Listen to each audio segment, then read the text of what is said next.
தாய் தமிழ்நாட்டையும் இந்திய நாட்டின் அரசியலமைப்பையும் காக்க எங்களுக்கு தெரியும்.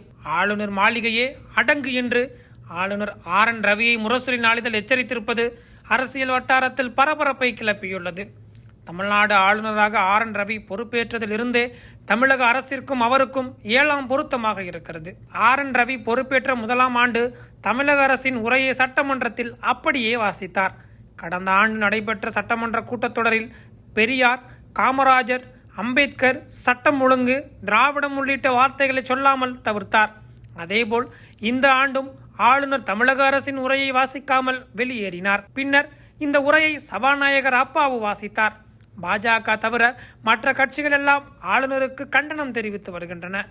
ஆளும் திமுக அரசு கடும் எதிர்ப்புகளை பதிவு செய்து வருகிறது.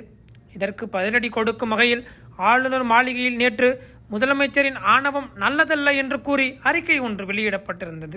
இந்த நிலையில்தான் ஆளுநர் மாளிகையின் இந்த அறிக்கைக்கு இன்று பதிலடி கொடுத்திருக்கிறது முரசொலி நாளிதழ். ஆணவம் என்கிறது ஆளுநர் மாளிகை. எது ஆணவம்? ஒரு ரிட்டையர்ட் போலீஸ் ஆபீசர் பாஜகவின் கூஜா தூக்கியாக இருப்பதால் யாரோ ஒருவரின் தயவால் ஆளுநராகி வந்து தமிழ்நாட்டையும் தமிழ்நாடு சட்டமன்றத்தையும் கோடிக்கணக்கான மக்களையும் கொச்சைப்படுத்தும் வகையில் தினந்தோறும் செயல்படுவதுதான் ஆணவமாகும். யார் கொடுத்த தைரியத்தில் இந்த ஆணவ ஆட்டத்தை ஆளுநர் மாளிகையில் உட்கார்ந்து போடுகிறீர்? வரலாற்றின் குப்பை தொட்டியில் இப்படி எத்தனையோ பேர் போய் விழுந்து கிடக்கிறார்கள். தாய் தமிழ்நாட்டையும் இந்திய நாட்டின் அரசியல் அமைப்பையும் காக்க எங்களுக்கு தெரியும். ஆளுநர் மாளிகையே அடங்கு, பிடிக்காவிட்டால் ஓடு என்று கூறியுள்ளது முரசொலி நாளிதழ். இது அரசியல் வட்டாரத்தில் பரபரப்பை கிளப்பியுள்ளது.